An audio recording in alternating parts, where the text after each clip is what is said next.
What's that? Playoffs? Don't talk about playoffs. You kidding me? Playoffs? I just hope we can win a game. Scores! He did it again! I just killed him. Before the game, I just killed John Madden because of a stink bomb.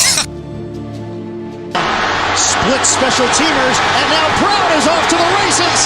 Hurdles, kicks him in. Giants are coming off a worse week than Harvey Weinstein.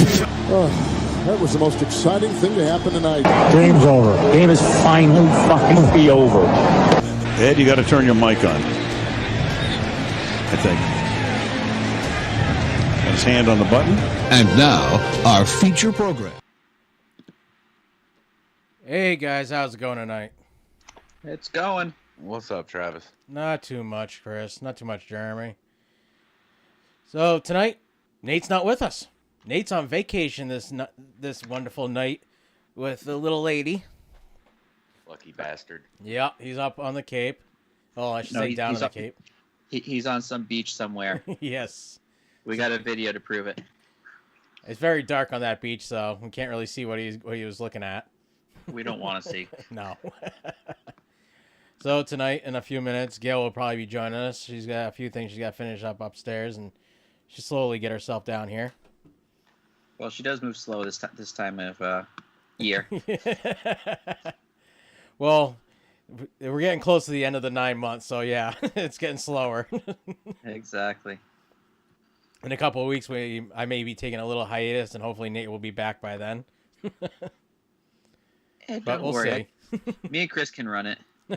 We're all just gonna do this magical, musical chairs of who's out which week, and Smitty might actually join us. We'll see. Yeah, Smitty had said something about possibly joining us tonight, but who knows? I'll probably still end up having to do it because I'm the only one that has a computer that's all set up for it. True. I'll just bring the baby with me. But you'll just have to start it and end it. Yes. Send your text. Hi. It'll stay on one screen for the whole thing. Well, no, so you just don't do video or audio, and you just hit start, and then you can do whatever you need to do, and then you come back and hit end. Yes. Just send me a text message. Exactly. So you guys ready to get into this crap for tonight? Yeah, I mean, why not? Sure. All right, so the Heat managed to pull out one more win, but the Lakers ended the series in Game 6 with a 106-93 final. The comments after the game made by LeBron James were comments of a spoiled brat, in my opinion. Do you think you should have just stuck with thanking his family, the owners, and the team instead of demanding that everyone respect them and him now? Yeah, he's an idiot. The more he talks, the more it's. I mean, it's one thing to do it like if it was a regular season and people were saying, "Oh, they're not going to win," but everyone picked him to win from the beginning, anyways. Yeah, we all knew he was going to win. I mean, I called the gentleman's sweep, and they just fucked it up on me. Yeah. I called the gentleman's sweep that Miami would win Game 3. Yes. Miami won Game 3. They had the gentleman's sweep going, and then they decided, oh, hey, we'll let them win Game 5 too. If I had put money on that, I would have been pissed. Don't get me wrong. I love the fact that he donates a metric shit ton of money to Ohio State, but at the same time, dude just needs to stop talking. Yeah. It was just ridiculous that he demands respect. It's like, no, respect is earned, and acting that way is not the way to get it. My question is, what respect does he want? Does he think he should get the same respect Jordan got after Jordan won, 6 championships? 6 titles, something like that? Well, it brings me on to my other question is that everybody's now talking again about who is the GOAT of basketball. Nobody is on the level Jordan was. No. And it's just like, why would you even contemplate him in that chat yet when he's not even on record to beat Larry Bird's records at the same point in time where he was? Yeah, the issue is LeBron came into the league so much younger than any of them. So he in the end he'll outdo all their stats, like total stats, because the fact he's going to be in the league a lot longer. Right. Yeah, So, I it's mean- just, but it's like same point in time, same. Yes, he may have come into the league when he came in the league right out of high school, if I remember correctly. Correct? Yeah. Yeah. Where everybody else had gone to college. Hey, and Nate and Amanda are watching. And it's just like he thinks he's still the king he was back in high school when he's a phenomenal basketball player. Don't get me wrong, but he's not in the chats of being the GOAT. No, he's not on the level Jordan is, because Jordan did it in a time where they didn't create dream teams and that. And LeBron just pretty much just finds friends that he wants to play with that are also all-stars and creates a super team out of it. Mm-hmm. Yeah, and like Jordan, yes, he did have a good supporting cast when he was at the Bills, yeah, The Bulls? the Bulls. Too many No, but- B's. But he didn't recruit them. No. That team was built by the coach and the GM, not by him. So it's a completely different situation where teams nowadays are built by the superstars, not by the coach or the GMs. Right, and it's gotten to the point where basketball is, you get touched and it's a penalty. Back in the day when Jordan was playing, you get elbowed in the face and they're like, it's fine, keep going, play ball. Or LeBron James can run down the court with the ball in his hands. Yeah. And not dribble. Yeah. Yeah, and never get called for anything. Yeah, back in the day, Jordan got beat up by the Pistons for how many years in a row? A long time. And And the I mean- Celtics, too. No. I mean physically beat up by the I Pistons. mean, back yeah, then. like when Rodman played for the Pistons, like Yeah. before he went to the Bulls. Yeah. Oh yeah. Oh, yeah. I mean, that Pistons team was probably the most physical team there was to play basketball. Probably ever. Especially now with the way the rules are. Oh, yeah. Yeah, so I think you can't really the issue is when you start trying to compare one generation to another generation of professional sports, the rules have changed so much, it's never going to be comparable. Yeah. Because even, like, football players, you look at these old guys that played in, like, leather helmet era, and you look at them playing nowadays, it's like they would be penalized so much that it would be impossible for them to play in the same fashion that they are used to playing. Well, yeah. especially a player like Rodney Harrison. He used to play the game very physical. He admitted he set aside a big chunk of money every year just to pay fines because he knew it was going to get him. If he played in this in the past 10 years, he'd probably be thrown out of almost every game. Yeah. I mean, just think about watch footage of Terry Bradshaw versus, a Tom Brady.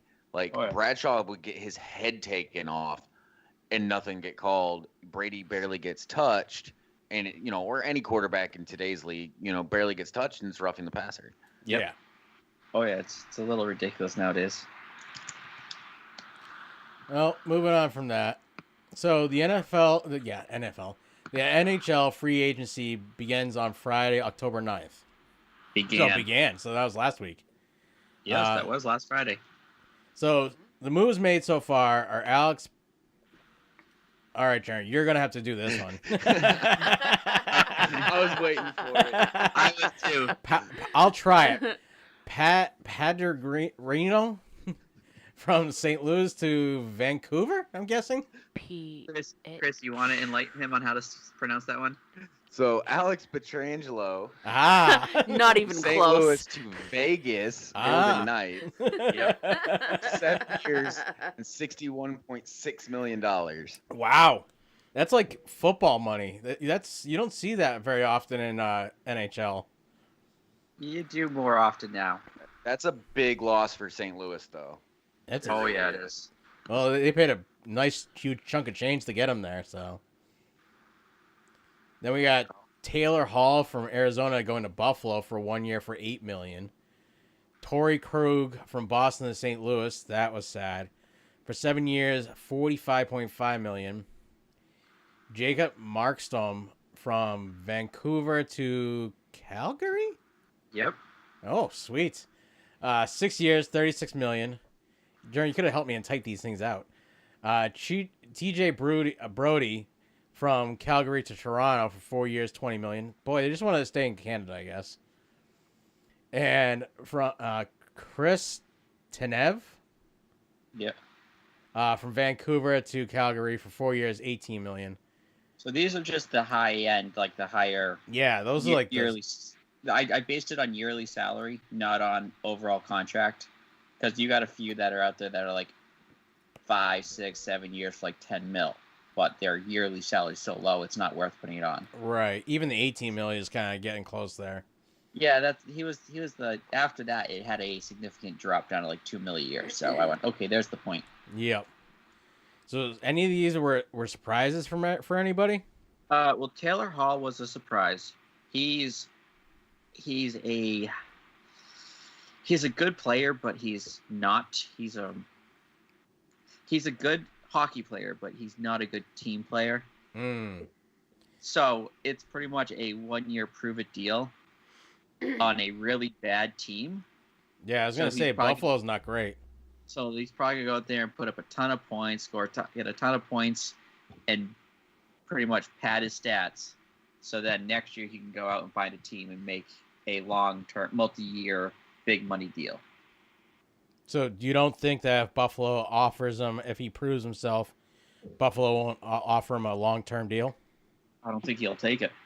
He wants to. He'll want to be on a. He wants a long-term deal from a team that's going to be winning. A team that's a competitor. Yeah, only reason he took Buffalo was because they gave him probably the most money for 1 year, and he could pad his stats up there with a crappy team. What about you, Chris? Any of them surprise you? I was a little surprised with the Pietrangelo trade. There was talks he was trying to stay in St. Louis. Yeah, but they couldn't. They couldn't come up to that. They couldn't match the numbers or something. Mm-hmm. But that's a good fit for him going to Vegas. Like he'll do very well there. Vegas is a good team too. Oh yeah. I can't wait till next year and we have the draft for the new Kraken. The new Kraken. Oh yes. The Seattle Kraken. The Seattle expansion team. What do you guys think about that happening? Well, that's what Vegas was 2-3 years ago. Yeah, and then they have been dominant ever since because doesn't when you get an expansion team now aren't they allowed to draft from like every team? Yeah, so every team's allowed to protect a certain amount of players at each position. And then from the people that aren't protected, they're able to draft players from the teams to fill a roster.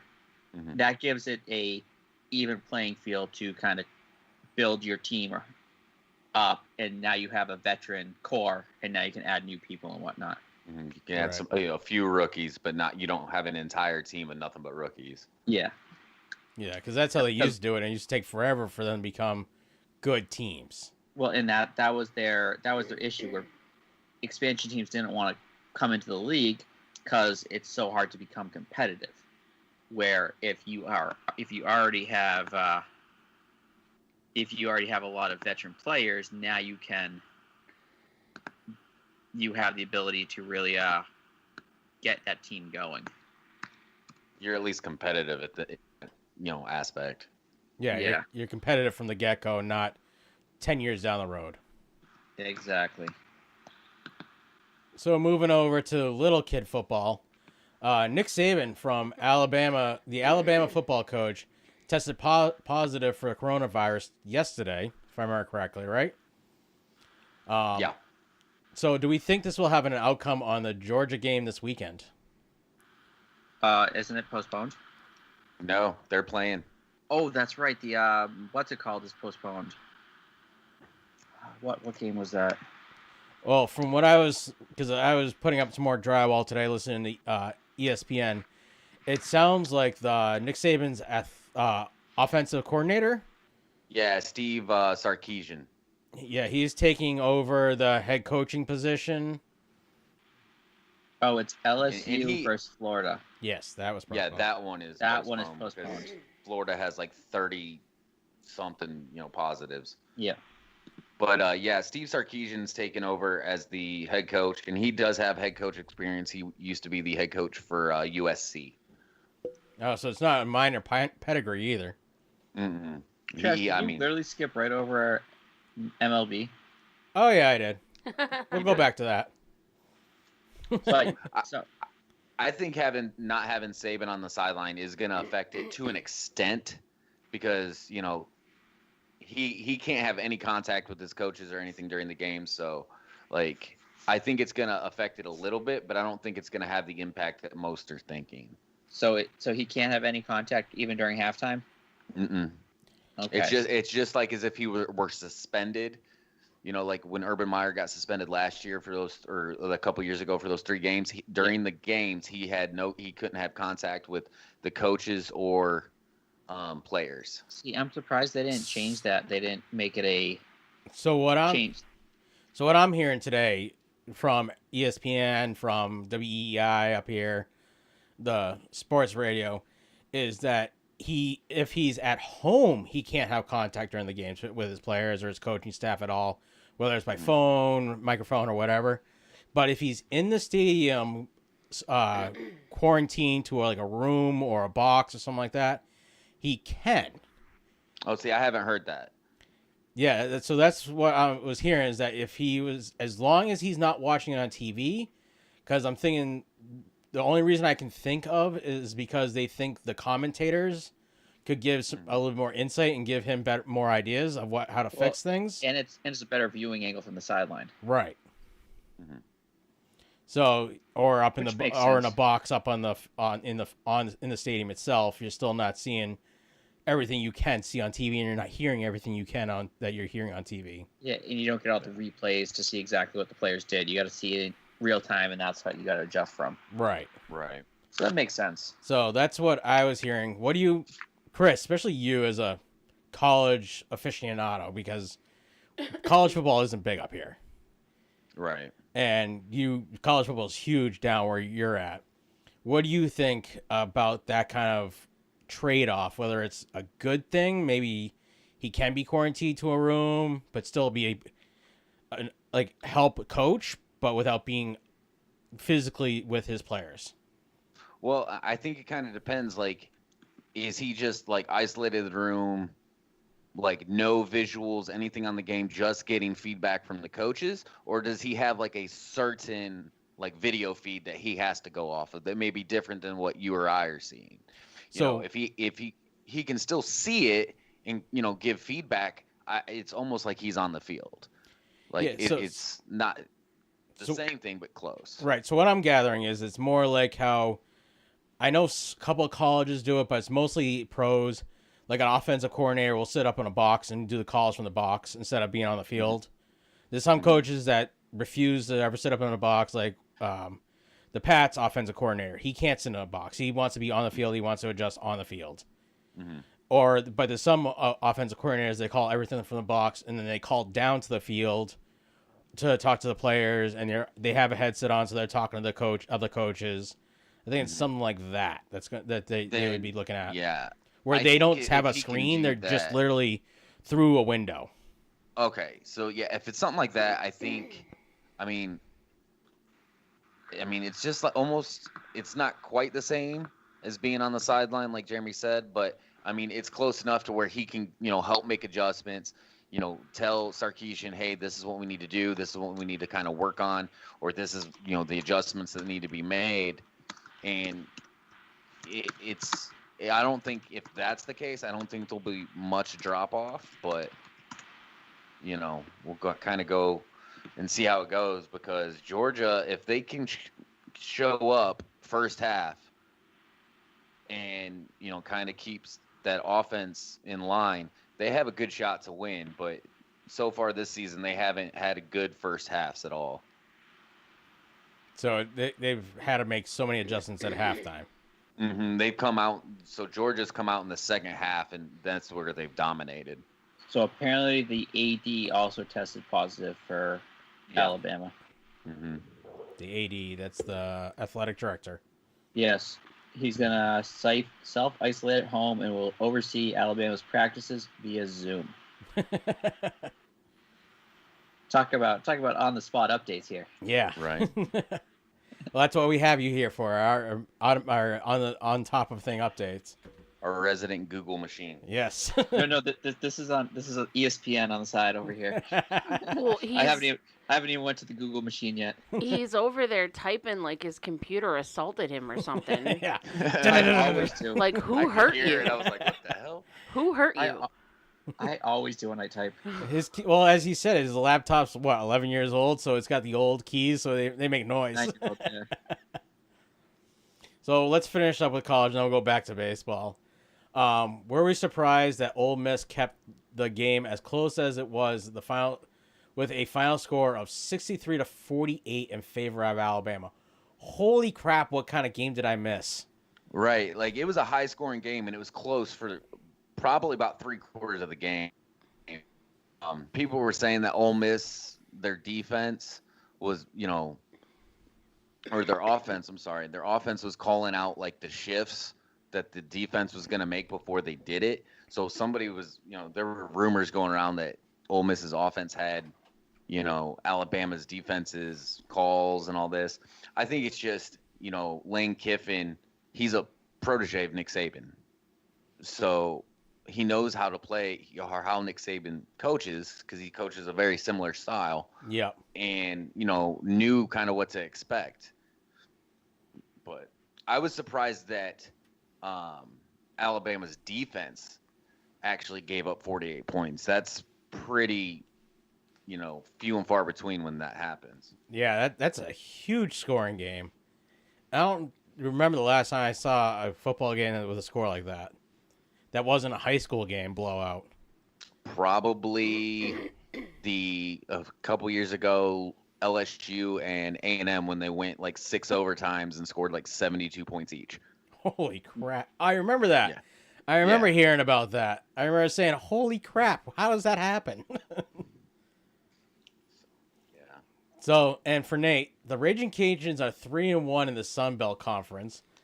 The loss against Coastal Carolina comes after 2 costly mistakes, an interception with a game tied and a late false start penalty, effectively killing a potential game-winning drive. Other than that, the team's stats were almost identical. The team total yardage was 414 and 413 yards respectively. Holy crap. That's some good yardage. So you get to learn about the Raging Cajuns this week, Chris. How was that? It was a little different. Like, I remembered, last minute, hey, I got to throw something about the Raging Cajuns in here, otherwise Nate's going to cry. So. And he's not even here to appreciate it. Exactly. Don't worry, I just commented on the YouTube saying, Nate, this one's for you. And he is watching. I know he is. Because he's probably jumping up and down right now. Yeah. Or at least I'm gonna, hope he is. Did you guys see the other news related to that area of the world? What other news? That a Louisiana priest arrested for filming dominatrix threesome in his church. Oh yes, I had heard about that. Oh my! I heard this on, I think, one of the local new sports stations on Saturday when I was working on the shed. Yeah. And I'm like, wait a second, what? What did I just hear? You're like, I need to stop working and listen to this. So apparently the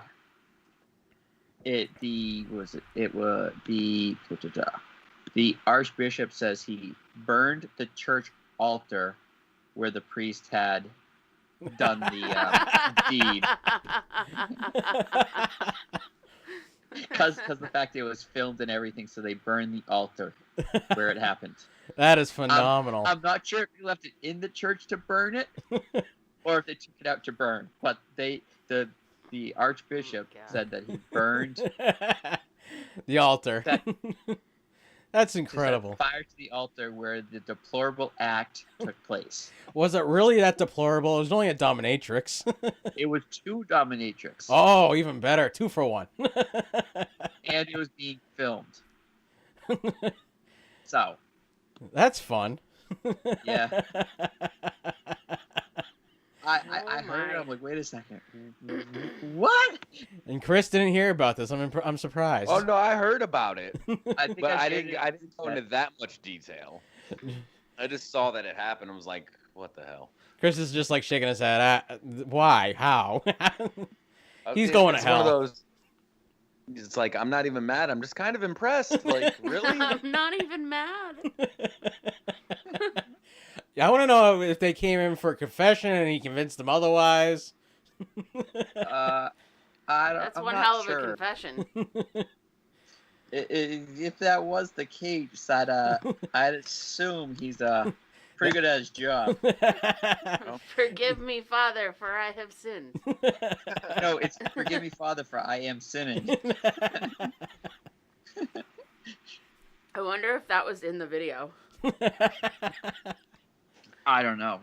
I wonder how long till that video gets released, though. I was just gonna say, have you found it yet, Jeremy? I'll have to look on my other websites that I get all of my other stuff from and see if I can find it for Nate. Apparently, they had stage lighting. Wow. Of course they did. I'm Why so wouldn't waiting they? for Travis to spit his beer out. That one almost did. Because all I can think of is that, well, Pornhub will like it. Churches are losing money because they can't have people in, so let's sell it to Pornhub. So the witness apparently peeked inside the allegedly to find the Reverend having sex with two women on an altar, with stage lighting and sex toys. Oh, we're gonna go as far as there were toys. Yes, there were. He the peek-in and only NBL see that much information along with toys. Toys aren't usually, well, I'll say they aren't usually big enough to see from a distance, so he must have been pretty close. So apparently the two women, one was a 41-year-old and one was a 23-year-old, were allegedly dressed in corsets and high-heel boots. Oh my. Good for him.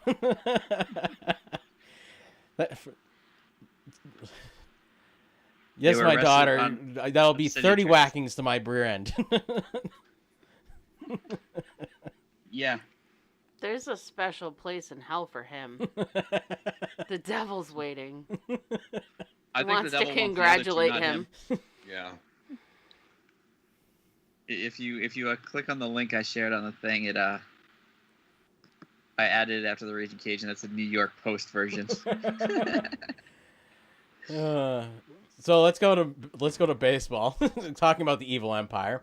So Tampa Bay managed to knock off the Evil Empire out of the playoffs after they originally looked like they were going to roll over everyone after managing the last win of the season to get into the playoffs. Is anybody surprised that the Yankees actually didn't make it through to the finals round or something like that? Not really. They weren't doing that well this year. The fact they made it in was kind of a last minute. But then they just started rolling over everybody. Not really. This year is so weird. Like, they had an up at the beginning. They were doing well. Then they had a big tank in the middle, and then they kind of got back on track towards the end. But they just weren't there. It wasn't. A lot of baseball teams weren't there that should have been this year. They weren't ready for it. Well, it's just they're not conditioned for a 60-game season. Their mindset is 163 games or 164 games, something like that. So the fact is, in theory, they've played like a third of their season. They're not thinking, okay, the season's over. Yeah. So there's already talks about baseball for next year because of this shortened season and the possibility of this whole virus not being gone enough to be able to have a full season next year. And them going through the same things. Do they want to have the next year be a little bit longer than this year, but still a shortened season, considering that they most likely won't be able to have fans in the stands in most cities still, because a lot of cities are still locked down. That's the only reason why the season would be shorter. The players want to play their full season. The owners don't want to pay them for full season because the fact is there's no fan in the stands, which means no revenue from games, concessions, game tickets, all that stuff. Now you don't have that revenue in the door, which means your amount of income is quickly diminished. So they're struggling to justify paying these players. The real question is, does this season prove the fact that baseball isn't important? Because they had record lows for viewing yeah, throughout the whole country. the viewing was incredibly low. Even in the playoffs, it's low. So They've it's had not even drawing attention. they've had less viewership this year than any other year previous, and it's the playoffs. And well, speaking of low viewership, the Major League Baseball, basketball, and hockey had lower viewership than ever before for their playoffs and finals. The basketball's playoffs were final games were down 60% from last year. Baseball's currently holding at like 48% viewership down from last year for the playoffs. Just because it's this time of year when you be watching playoff baseball anyways. But it's going downhill in a steep decline, and it's incredibly how fast it's happening. Yeah, see, basketball did a stupid thing where they had a lot of their finals games going up against NFL games. And let's be honest, NFL draws crowds. They're not used to going against a sport that actually draws attention like that. Because normally, NBA playoffs, only thing they're going against is baseball. And it's early season baseball. Exactly. So the fact they had a big drop doesn't surprise me, because if you have the 90% people, if you have the option, I can watch basketball or I can watch football. And if it's not your team in basketball, you're instantly going to football. Because football, you can watch it even if it isn't your team. Right. Basketball, if it isn't your team, you're like, okay, do I really care that much? No. But you're also looking at the Lakers, who are a major market. They're considered a top-tier market. And Miami, which really has a crappy football team. And Come on, you mean Smitty's team isn't good? Oh, Smitty's team, they're just barely getting by. But hey, they shit on the Niners last weekend. They did, which is very surprising. So we'll talk about that in a little bit. But you're talking about top tier markets, really. They're number 1 and number 2 markets, and they couldn't even get viewerships in their local markets that were at the percentage they would even expect from a local market. Exactly. They were lower than the viewership because when Toronto played last year, those viewers weren't counted because the FCC only counts American viewers, not Canadian viewers, in their viewership thing. Racist. Yeah.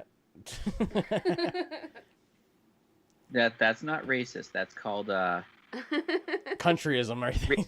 Regional. Yes. Regionalists. Regionalists. Fine, regionalists. Bastards. Hey, blame Canada. Remember. Blame Canada. Oh, good lord. Is it It's bad gonna that make they me want to watch that movie now. Is it bad they both did it in unison as soon as I said it? We both said it. It's the Yeah, it first was like thing that in came to my unison. mind. I had to do it. It was just too easy. So, Wow. Chris, I don't know about Arkansas doesn't run the ball. no, What's they that? don't. Apparently, Arkansas doesn't run the ball. Not very much. 12 rushing yards and a half.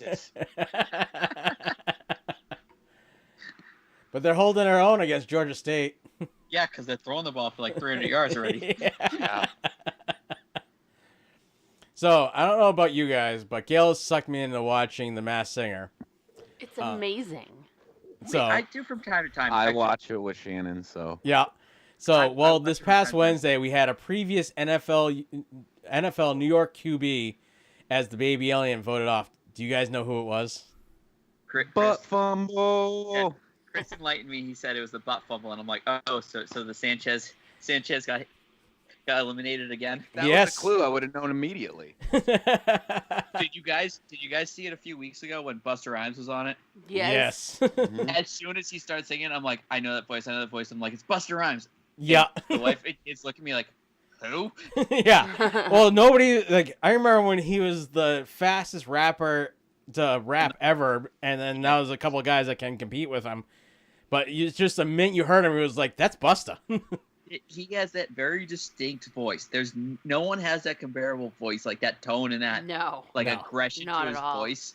It's that's and as soon as it comes on, I'm like, I know that, and I'm like, that's Busta Rhymes, and they look at me like, who is the hell is that? Well, Yeah. because of the song he's saying, I'm like, either that's Busta or that's DMX. No, DMX has like a more. He doesn't have that much aggression. He has more like a smoother tone, smoother voice. He doesn't have the rasp. Yeah, Busta's rasp has gotten bad. Yeah, Busta He's has old. that rasp, and he has that like anger to his rasp. Yeah, but Where DMX is just angry. And DMX is probably still in jail because let's face it, he's always in jail for something. No, I'm pretty sure he's the whatchamacallit thing. The guy with all the hair on it with a single eyeball. My wife would agree with you on that one. Yes. Because this past week he came out and rapped again. I'm like, that's gotta be D. There's no way it's not. So, the Bills-Titans was the second Tuesday game in the NFL that has seen in the past 70 years. The only other time a Tuesday game happened was back in 2010, so 10 years ago, when the Eagles played the Vikings. That game was postponed 2 days because a blizzard was about to hit Philly. What do you guys think about having that Tuesday night game? It was weird. You know, I like having it, but I'm missing Thursday night. Yeah. So, would you be opposed to having a Tuesday night game and then a Thursday night game, or going just to Tuesdays? Because apparently the viewership on Tuesday night was double what the typical Thursday night games have been. Well, it's because it was a good game. Thursday night games are usually garbage matchups. All of our Thursday games this year so far have sucked. Except last week's was good. Last week's was surprisingly good. Yes, last week's was a good game. Came down to the wire. I was happy with it. I'm sure you were. Yeah, because the minute it ended, I was like, Chris, you happy? And he's like, yes. He's like, I'm going to bed now. Yeah, I stayed up to watch it because I was like, oh, wait, it's close. Crap. I'm surprised we didn't stay on the Skype after and just watch the game as we were doing it. I think everybody at that point was just like, I want to go to bed, and then we started watching the game anyway. And then we paid attention to what the score was. Went, wait a second. Yeah, because I walked to the garage and like, all right, I'm gonna have a cigarette and then I'm gonna go to bed, and I'm gonna I had about half a beer. I'm like, I can just leave it out here and have it collect bugs, so that way I can kill some bugs off.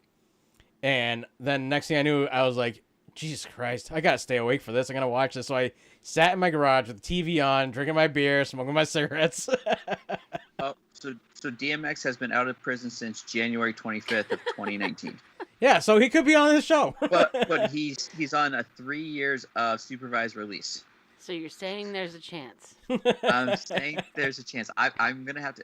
Who is it on The Masked Singer? Whatchamacallit. Yeah, the whatchamacallit. That's literally what it's called. Who was the whatchamacallit last year? There was no whatchamacallit last year. That was Thingamajig. Yeah. Oh, Thingamajig, yes. Chris knows his voice. Hey, there's really nothing else to do on Wednesday nights, all right? No, there's really not.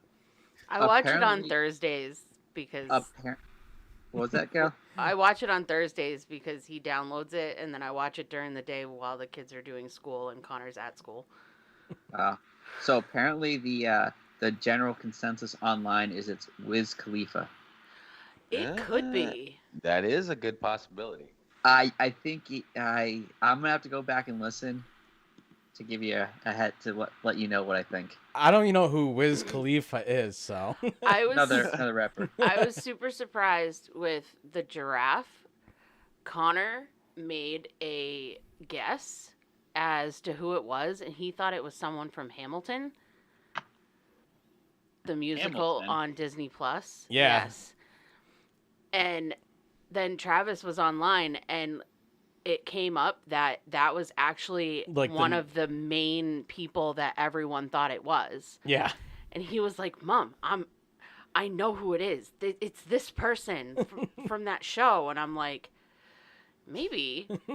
And then Travis came in and told me, and I was like, you gotta be fucking kidding me. Like, if that's him, it wasn't, but yeah, if it was him, I was gonna have Connor play the lottery. Pick some numbers. Mike, I want to listen to who this is. So you guys keep. All right, so Chargers Justin Herbert is now 0-4 after the tough overtime loss to the New Orleans Saints this past Monday. He has now lost to the Chiefs 23-20 in overtime, Panthers 21-16, the Buccaneers 38-31, and the Saints 30-27 in overtime. All four of these teams have no slouch at QB, as we all know, and are good to decent teams, and he has stood toe-to-toe with most of these teams. After the bye week, which is this weekend, they have the Dolphins as of right now, pending any changes because everything's been in flux. Do we think that this is going to be his first win? Chris? I think he has a really good chance. I don't know definitively because, I mean, the Dolphins are hit or miss. But I think, he's kept, if you look at those scores, he's kept them in the game pretty much the whole time. And he's not losing by much. So I think he has a really, I'd say 90% chance for that to be his first win. And really, he should have beat the Saints in that game on Monday night, except for that kicker missed the last field goal.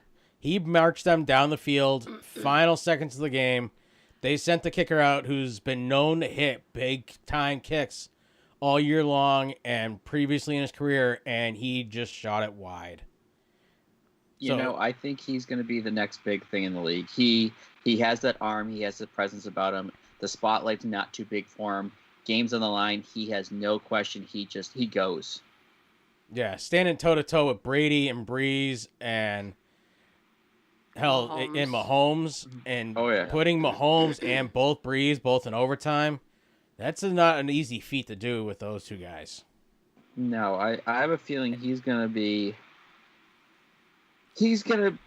start. I mean, maybe not this year. He's not gonna change that franchise around. But Tyrod Taylor, goodbye. You're done. You're backup at best over there. Yeah. I mean, they spent a first-round draft pick on him, and they got the right guy. Yeah, he's definitely was the right pick. Because the thing is, he's like Rivers. He has that arm strength. He can throw the ball anywhere on the field, but when the spotlight doesn't get too big for him.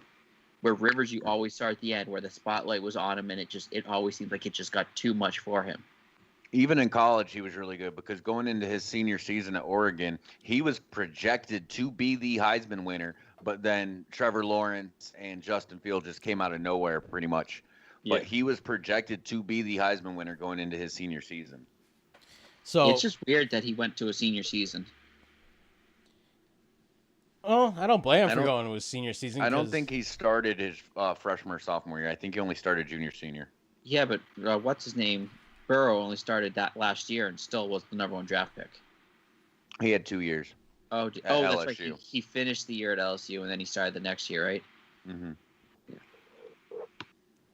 Yeah. He as long as he can keep his wits about him, I think they found the right quarterback for that team, and that team is going to start coming along now because that defense is holding these QBs to good stats. That defense is stacked with high-round draft picks that have panned out well. That GM has done a good job out there.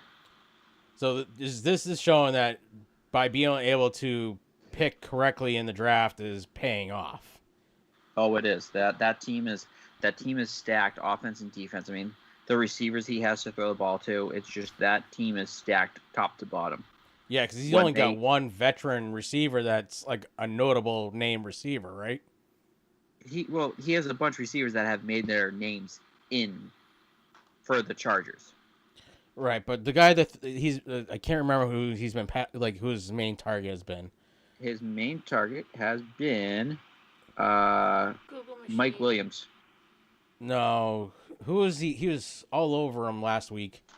That was Williams. That was Williams? Number 81. Yeah. There was somebody else, I remember the name, but I can't remember it now. He got 2 touchdowns last week. All right, so who are their receivers, Jeremy? You can give me a minute on that one. Chris, do you know? What's the question? Who's his receivers? Oh, not off the top of my head, no. Well, Jeremy's going to do a searching.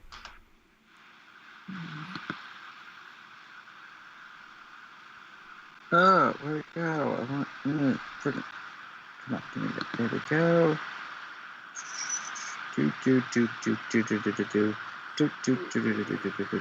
I want there. Why does it sound like we have wind? It's the ocean. Is Nate on here with the ocean? He's here in spirit. Okay, so they have Keenan Allen. Mm-hmm. Jalen Guyton and KJ Hill Jr. That's wide receiver. Then you got Mike Williams, Joe Reed, Jason Moore. Then you got your tight ends, Hunter Henry, Virgil Green, Stephen Anderson, and Donald Parham Jr. Maybe it was Williams then that I was thinking of. It's either Williams or Allen. Yeah, because it wasn't Allen. Because Allen's been a big name receiver for a few years now. Right. I think it's Mike Williams was the guy you were referring to. Yeah, and he was just like, every time he threw it to him, it was almost always on point. Yeah, he's fourth year in the league, 6'4", 218 pounds. So he has 12 receptions this year for 209 yards, 17.4 yards per catch, and 2 touchdowns. So are we thinking that he's going, as long as he doesn't get too big of a head, that he's going to be a top tier, like consider a top tier quarterback his sophomore year? As long as they get a good coach there. I'm not sure who the current coach is, but I mean we've all seen it. We've seen people come out that he might be coach proof like some players are. I mean, there's very few of them in the league who have ever been coach proof. When in spite of the coach. Yeah, there's because we have all these high round draft picks that come out in every year. I mean, Ryan Tannehill is a perfect example. In Miami, he was garbage. Yep. Since he has taken over in Tennessee, he is the highest passer rating, the most completions of any quarterback in the league between then and now. I mean, he's gone off since he has a good coach to work with. And the funny part is he's got a coach that's a defensive player. Yes, but that's sometimes the best option for a quarterback because now the defensive player who knows what their defensive scheme is built to stop can tell you, okay, these are where the weak points are going to be in that defense. This is where you go to attack them. Yeah. And that's what you need, especially as a younger quarterback or someone really starting to develop in the league, to be able to see that on the fly. You need a coach that's going to say, hey, listen, if they're in this defense, these are where those weak points are going to be, which is why Belichick and Brady mesh so well, because Belichick had a defensive mind saying, okay, if they're running this defense, this is where the weak points are going to be. If they're running this defense, this is where the weak points are going to be. So they could sit down, decipher what the defense that they're playing against is going to run, and they can figure out, okay, this set of plays is going to target their weak points every single time. Right. So is that why we see more defensive head coaches than we do see offensive head coaches? I'd say yes and no. So I think we see more defensive head coaches because they're prominently more, the history shows that they're more apt to win games compared to offensive head coaches. What do you think, Chris? I mean... Yeah, Chris, you talk. I'm still trying to listen.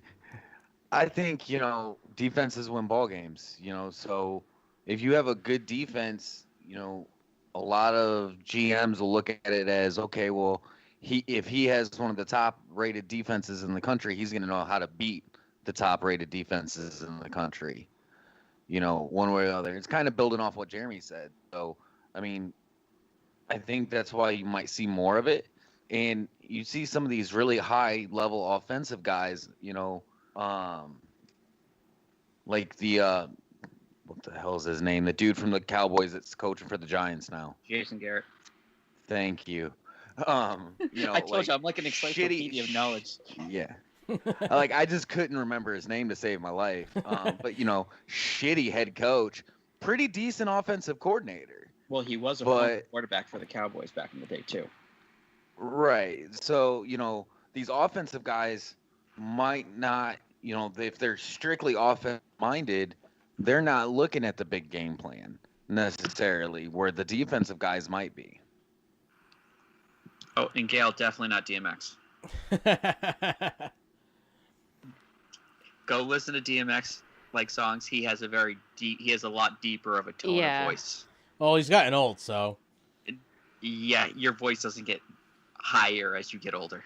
Not usually. And let's face it, last time he was in a movie, he has that deep tone voice. Yeah, he does. Unless he's completely changing his tone of voice to try and sing to make it not obvious at all. Well, I mean, what's his name there was talking in a freaking European accent. Russian voice. Well, no, it's Yeah. when they sing is when you have to figure it out. Oh, Because I know. DMX, when he's singing, rapping and stuff, he has that that bark to it, that lower tone, roar to his tone. That lower And this- pipple bark. Exactly. that lower pipple bark that makes people scared of him. When really all only they're thing- saying is, "Hey, come love me. I want to lick you." Exactly. The only thing dangerous on those dogs are their tongues and their tails. Yes. So let's get to our last football thing to talk about tonight. Le'Veon Bell was released by the New York Jets Wednesday. No, we have one more thing after that. Oh no. Oh yeah. Pro Bowl. Oh yes. Pro Bowl. So Bell earned $28 million in his 17 games for the Jets. He was released, leaving behind $15 million in dead cap money that he's owed for the rest of 2020, and another $4 million next year. And so that's a huge chunk of change that the Jets still owe him. Do we think that this kind of hit to their cap means that he was just a problem for the locker room, that he was just a problem child that they didn't want to have to deal with anymore? Chris? I think it's a combination of he was underperforming and the fact that he was a problem child. I think those two, they were just like, not worth dealing with all the drama. And they decided, to move on from him because there was a reason, there were issues in Pittsburgh. So I think the fact is that coach doesn't know how to use him. I mean, that is the old Miami Dolphins coach. So, I mean, he didn't do well at the Dolphins, and yet somehow he got a job for the Jets. It's the NFC East. It's what they do. They recycle coaches through each other. Well, that's the AFC East. I mean, AFC East. I'm going to say Miami and the Jets are the same division as the Pats. Yeah, don't ask me why I said NFC. My mind's lost today. But I think the issue was that coach didn't know how to use them, and he was getting annoyed that he wasn't getting used the way he knows how to play the game, where Pittsburgh gave you the blueprint how to use him, and he'd be very efficient. And the Jets tried to not do anything that he did well at Pittsburgh and just do whatever he wanted to do. Did Chris freeze? I don't know. Chris, you frozen? Yeah, it looks like he's frozen. He looks frozen. He'd probably have to log off and log back in. So the Chiefs, What do you think, Travis? So I think is that he basically just was a problem child that was complaining that he wasn't getting the ball as much as he wanted to, because he only averaged, I think it was 2.3 yards a carry, and he was only getting the ball, I think it was like 14 times a game almost. They're almost using him as just a run threat instead of an actual running back. Hey, Chris is welcome back. back, Chris. I think I'm back, maybe? Yes, I don't you're know back. if my internet's gay. I was talking all of a sudden, I'm like, I think he froze. Oh yeah, he had frozen. So I think that he was more of a problem child, and they're just like, let's get rid of him. We're paying him a boatload of money, and he's not doing anything. We're giving the ball when we want to, but he's not running the ball hard, or he's not doing what we expect him to. Let's just get rid of him, and we'll take the cap hit and call it a day. Well, the fact is, they still have to pay him for this year's salary. Right. So it's just a lot of money for them to just be like, we're gonna get throw rid away. of you. Yeah, throw away I'm surprised they didn't put him on the waiver wire. I know they were trying to trade him. They were trying to trade him, but didn't want to trade him to the people that wanted him, and then they basically said, "Well, then we're just going to release him," because I'd heard the Pats were interested in him as a trade. Well, no, I heard the issue was the people that wanted to trade for him, they wanted the Jets to eat some of the money, and the Jets weren't going to do that. Right, so instead they eat in the whole thing. Well, no. So the thing is, with how the NFL's payments is set up, if whatever his new contract is with the team he signed with this year, that money comes out of what the Jets owe him. So sometimes you'll see like this player that's owed like $20 million for the season, and he'll sign like a veteran minimum deal from that new team. In fact, he's still getting the rest of it from the old team. Right. So the new team's saying, "Oh yeah, we'll pay you minimum because you're going to get paid either way. So what's the difference?" Well, speaking of minimums, the Chiefs decided to pick him up for the rest of the season. What do we think about that? It doesn't surprise me. If he can stay healthy, he'll be good. But I mean, that's always been Bell's issue is if he can stay healthy. So what do you think? And they'll find a way to utilize him. Oh, they will. I mean, the fact is, in New York, he was their only weapon. Let's be honest. That Jets team is garbage, to be nice. In Kansas City, they have a plethora of weapons.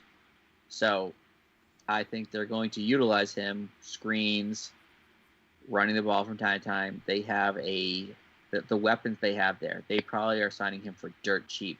He wants a Super Bowl ring. So he probably took league minimum to go there for the year, knowing the fact is that the Jets are still on the hook for the rest of his contract. Because let's be honest, if you're spiteful to the team that just cut you because you didn't like it there, they didn't treat you right, what better way to screw them over is to make them pay your salary for the year while you go play for someone else. Oh yeah. But what do you think that the Kansas City running back, what is his name? The rookie? Hilaire. Yeah, Hilaire, who has done a phenomenal job running the ball, doing screens.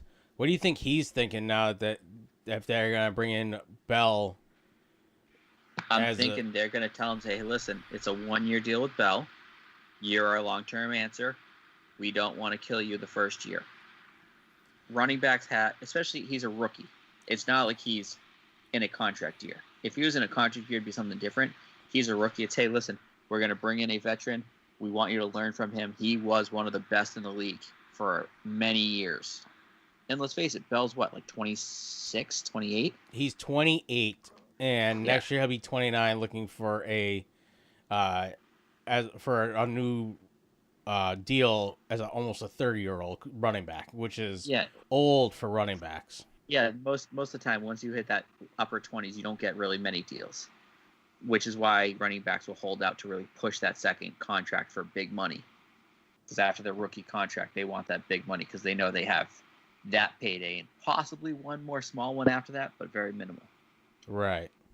And which is what he did, and that's why he ended up on the Jets, because they paid him the most money. And now he regrets that. But you don't think that he's thinking that I'm having a phenomenal rookie season. I could possibly make a huge stats and be worth more money being able to have a good rookie season, have a great sophomore season, because most running backs, unlike the Patriots running backs apparently, they come out of their rookie year and increase that into their sophomore year in the NFL, and they just like blossom and they say, here's where I'm going to be. And he's now going to be told that you've done a great job for us for 5 weeks, and now we're going to bring in somebody else to relieve half of your carries and half of your pass receptions. I think it all depends how they approach it. If they're smart and they approach it correctly, say, hey, listen, you're here for next 4 to 5 years on your rookie contract. We don't want to keep you on that rookie contract, but we don't want to overuse you the first year. Now we can cut your carries in half. In theory, a running back has a shelf life, how many runs, how many hits they can take. that's pretty much where most of the teams evaluate these running backs. Once they hit a certain amount of carries, it's like, okay, their body's used, their body's abused, now their contract starts to drop significantly. You take that rookie season and you cut it in half. Well, now he has like 300 carries compared to like 800. Chris, you look like you want to say something. I was just thinking it also depends how they utilize Bell. Are they going to use him in short down situations? Are they going to, utilize him out of the backfield? It kind of depends too how they utilize Bell and what the plan for him is there. If they're going to utilize him as a true, multiple carry, split the carries with Hilaire running back, yeah, that, I could see Hilaire being a little upset. But if they're going to utilize him more as a, short down, late down option, or, bringing him out of the backfield to, catch more passes than actually running, that might, play into it as well. Yeah, it's possible. All I know is if I was having a phenomenal rookie season, I'd be pissed. I probably would be too. Because that means somebody's taking my stats, somebody's taking my possible records, or taking my possible time. That means I could boost up my stats and make myself worth that much more those following seasons. Yeah, but rookie year you don't make your money. Right, you don't, but you're building those stats from rookie year on. Was he a first-round draft pick or a second-round draft pick? I think he was a second-round draft pick. Okay, so he's there for 4 years minimum. He's signed for 4 years already. The thing is, if it was like the third year into it, or if it was a contract year, that'd be a big difference. The fact it's his rookie year, I don't think it's going to affect him as much as you guys think. I just know that I'd be pissed about it. I would. He's going to be pissed, but the fact is, if the team lays it out correctly, saying, listen, I don't care how the team lays it out, I'm not going to be happy about it. I'm going to tell them that, well, thanks a lot for nothing. Well, the fact is he's getting the same amount of pay either way for the next 4 years, so. Right, but if I go into if I am the running back for 4 years and I have run solid for 4 years, my stats are going to be a lot higher, and my value is going to be a lot higher going into that fifth season than if I had somebody take half of my stuff. No, the fact is they're only going to look at a year or two previously. No one's going to look at the rookie season for trying to gauge what his value is on his next contract. But they always look at if you've gone up every season from your rookie year. Exactly, and it's going to be very easy to take a huge jump his sophomore year with only half the carries his rookie year. But he's also going to look. They're also going to look at that he only got half. He had a ton of carries at the beginning, and then they had after the quarter of the way through the season, all of a sudden his carries went way down. No, they aren't. If he stays on Kansas City and they sign him long term, they're not going to. They're going to say, listen, you did your job. You did what you were asked. You took a backseat when we asked you to. Here's your paycheck on average for what the current high-end running backs make. Because the thing is, it's all based on what you did the previous season when your contract comes up. Every year prior to that, they don't care about. Everyone bases it on what did you do last year? Okay, you were considered one of the top-tier running backs. Okay, this is what top-tier running backs make in the league per year. There's your contract. It's what they do for quarterbacks. It's what they do for running backs. Any skill position is what they do. Yeah. Well, except for the Pats, but that's a whole different story. Well, the Pats just try to cut you to pay you quarter price. but hey, if they had a somewhat serviceable backup quarterback, we'd be 3-1 right now. Yes. So, the NFL canceled the Pro Bowls for the first time in more than 70 years. The league will not hold its annual All-Star game. Instead, the NFL is focusing on completing the full regular season and postseason during the coronavirus pandemic. To date, 12 NFL games have been postponed or rescheduled as a result of positive COVID-19 tests, with 11 teams having been directly impacted. Does anybody even care that they got rid of the Pro Bowl this year? I like the Puppy Bowl better. That's during the Super Bowl. No. Yeah. I was gonna say, who actually watches the Pro Bowl? Yeah.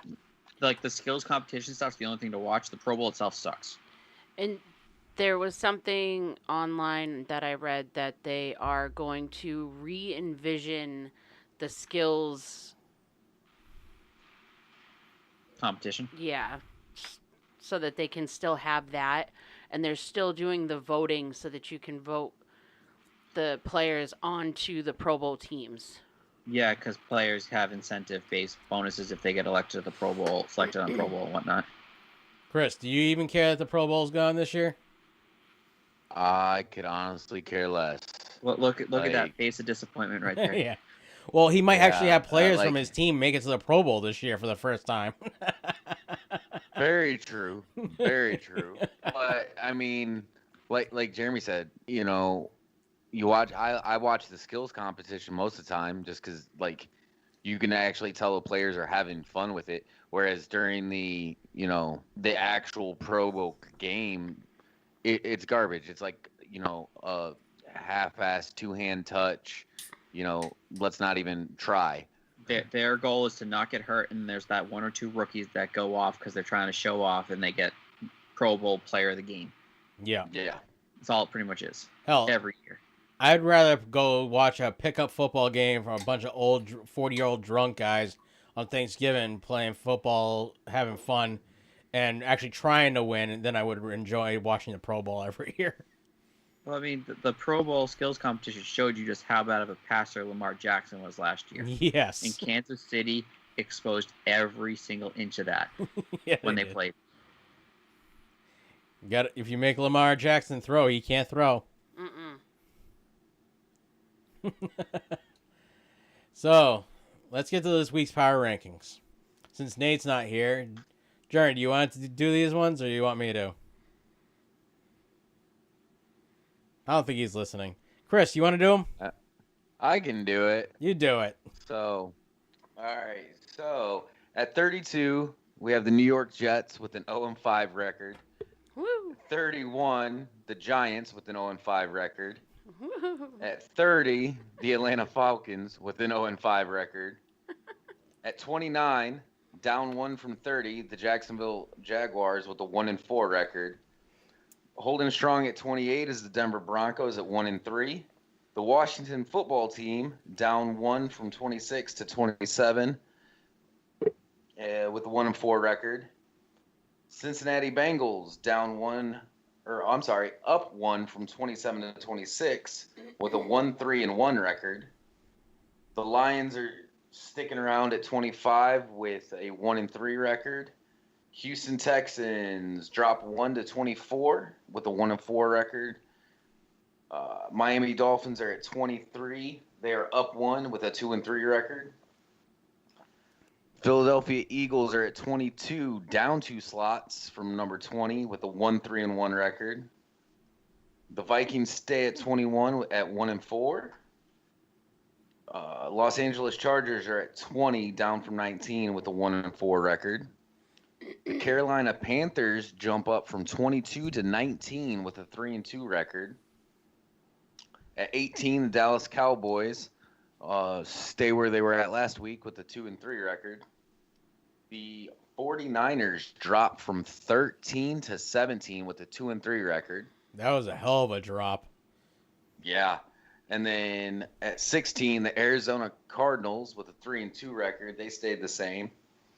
And with what I think is the upset of last week, the Las Vegas Raiders jumped from 17 to 15 with a 3-2 record. Oh, that was definitely the upset of the week. It was insane, that game, because it was just like, these are the Raiders I expected to come to New England, and they did not come to New England. These are a totally different set of Raiders. The Colts dropped from number 12 to number 14 with a 3-2 record. The Chicago Bears jumped from 15 to 13 with a 4-1 record. Bet you're happy about that. Yeah, I mean, I'm waiting for the other shoe to drop. I'm a realist here. You don't think they're the Bears? Oh, they have nothing on the 85 Bears. No. Oh, they don't have a refrigerator Perry, so that's the big thing. True. Or a Walter Payton. Right. At 12, the Tampa Bay Buccaneers with a 500 record at 3-3. They drop one from 11. The Pats surpass, Tom Brady, and they're at 11, down one from 10, and with a 2-2 record. I think I had the Tampa Bay Buccaneers wrong. I think it was 3-2. Yeah, they were 3-2. Gotcha. And then at 10, with a 4-1 record, the Cleveland Browns. That is the hell of a surprise this year. Yeah. And they're up from 14 to 10, so that's a big jump for them as well. It's just another sign the world's coming to an end. Yeah. I agree. We all know the world's over. Oh yeah, I think here pretty soon you're gonna see that movie. This Is the End. Yes, that's gonna become a reality. So wait, whose house are we doing this at then? Big old sinkhole's gonna open up and swallow everyone. There you go. At Wait, number 9, the fly? Saints. At number 9, the New Orleans Saints with a 3-2 record. 8 is the Tennessee Titans. They are undefeated at 4-0, and they dropped from 6 to 8. At 7, the Los Angeles Rams at 4-1. They're up 1 from 8. At 6, the Pittsburgh Steelers undefeated at 4-0. Number 5, Buffalo Bills stayed where they were at a 4-1 record. The Baltimore Ravens are 3-1. At number 3, the Kansas City Chiefs with a 4-1 record. They dropped from 1 to 3 with that loss. And number 2 is the Green Bay Fudge Packers at 4-0. They're up from number 3, and then the Seattle Seahawks moved into first at 5-0. Yep. So it was surprising. So the one I found both of them still didn't have the updated win losses for the Titans Bills because it was so late. So I'm willing to bet they did this Tuesday morning, not even thinking about the Tennessee Titans, the Bills playing that night. So it's possible the Bills and the Titans might have moved around a little bit after that win and loss. But I'm willing to bet the Bills probably didn't drop as much as we would think they would because Titans had that massive bye week. Mm-hmm. So last week in our fantasy leagues, I played Ladies and Gentlemen, Amanda. I beat her 181.56 to 169 even. And for a while, I was like, oh my God, my receiver's not getting any points. I have one tight end playing Tuesday night, which was a Tennessee Titan tight end. And I was like, please, for the love of God, I cannot let her win because her kicker went for 30 points that night before. Because I'm like, oh, her kicker has to get 26 points to even catch up. Next thing I knew, I looked down at my phone. Her kicker had scored 24 points or something like that. I was like, that's insane. It was hilarious. I'm like, this is not okay. Joe Buck Yourself, Nate, won 218.2 to Jeremy's Here I Don't Get Fined, 174.82. Mixing it up, 145.64. One beat Lieutenant Dan's Magic Legs at 110 points and 92 cents. How does that work? I score 170 points and I lose, yet 110 points wins? No, 110 points is a loss, but Mo beat Chris with 145 points. I had a player that was postponed that I didn't switch anybody out, and my kicker was on a bye week, and one of my corners was on a bye week. So, had I played my backup quarterback instead of playing Burrows this week, I would have won that game, even with those players sitting out. Well, yeah, because the Texans finally won a game, and he went off. Yeah. They had to fire their head coach to win a game. Go figure. So Gail's Grand Team beat Bad Juju 190.02 to 153.28. The Massenass beat Smitty's Dolphinics 209.6 to 138.64. He had an awful week too. This week we have. I am playing here. Don't get fined. My little brother. Joe Buckyourself is playing his girl, Ladies and Gentlemen. Mo, mixing it up, is playing Dolphanics. Gail's Grand Team is playing Mass and Ass. And Lieutenant Dan's Magic Legs are playing Bad Juju. And the tattoo bet that we have going on. Nate is ahead with a 6-4 to 5-5 record. So it looks like Smitty, if Smitty doesn't catch up soon, he's going to be getting himself on some nice Green Bay paint on his body. Which should be quite fun. Because I guess we're trying to get him up here for that so that way we can all be there for it. Oh. When are y'all planning to do this? Because I might have to make a trip. It would be at the end of the season. As long as it's before February 12th, we're good. I believe fantasy ends before that time. Yeah, I think fantasy ends before the playoffs even. All right, that works. I'll figure it out. So let's get to this week's picks. Well, last week's picks. We had a 5-way tie for first place with 10 wins. Smitty finally tied for first place. He finally got a double-digit win. Another sign the world is coming to an end. Yes. It all started with the Bears beating the Tampa Bay Buccaneers 20-19 in the final final minutes of the game. That was a hell of a back and forth game. Told you, Foles Brady rematch. I'm taking Foles. Yeah. Then we had the Houston Texans who finally broke the mold and finally decided they were going to win a game. They beat the Jacksonville Jaguars 30-14. Hey, apparently me, Chris, and the girls knew that was happening. Yeah. I don't know why I picked them. I just did. Then we had the Baltimore Ravens hosting the Cincinnati Bengals. They beat on them pretty good, 27-3. The Carolina Panthers went to the Atlanta Falcons and beat them 23-16. The Las Vegas Raiders upset the Kansas City Chiefs 40-32, and none of us had the Raiders. I was going to say, I'm looking at it and nobody had anything. Anywhere close to that one. City. Why would you? I mean, why would you bet against Kansas City at home? And the fact is, why would you pick the Raiders? They are the ultimate disappointment. I thought about it for like a microsecond, but yeah, well, I would pick the Raiders, but I didn't expect the Raiders to show up against Kansas City the way they did after they lost to the Patriots coming the following week. No, they lost the Patriots and then the Bills. Oh yes. So then we had the Arizona Cardinals going to the New York Jets, and as expected, the Arizona Cardinals beat them 30-10. I'm surprised the Jets scored that many points. The Pittsburgh Steelers hosted the Philadelphia Eagles and won 38-29. The Los Angeles Rams went over to the Washington football team, and they beat them 30-10 also. Jeez, both of those. Miami Dolphins, massive upset of the San Francisco 49ers, beat them 43-17. Who saw that coming? Only Nate and Smitty. Me. Oh, and Gail had the Miami. It was just, that's a game that should have never come to those kind of points.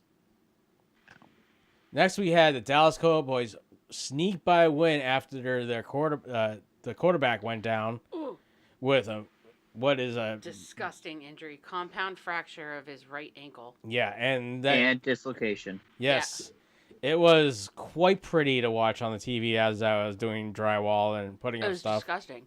Okay, so while we're talking about this game, what do you guys think about the fact he passed on a 5-year contract with Dallas at a fair price because he only wanted a 4-year deal, not a 5-year deal?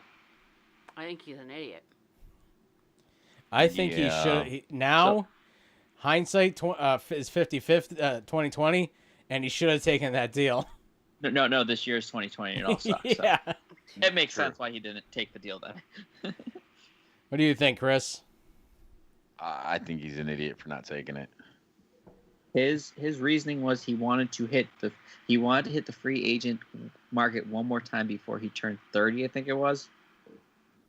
because that's like that first and his agent was trying to tell him that in 3 to 4 years, with Mahomes' deal now fully in effect, the average salary for quarterbacks is going to start jumping more and more. Yeah. So I think yearly was going to be like 35 mil, where Mahomes is like 40 mil a year. But And he's not a thinking, he's not a Mahomes tier quarterback. yeah, but if prior pandemic, if it kept escalating like it was, 40 mil a year for a quarterback is now the average, not the high. Right.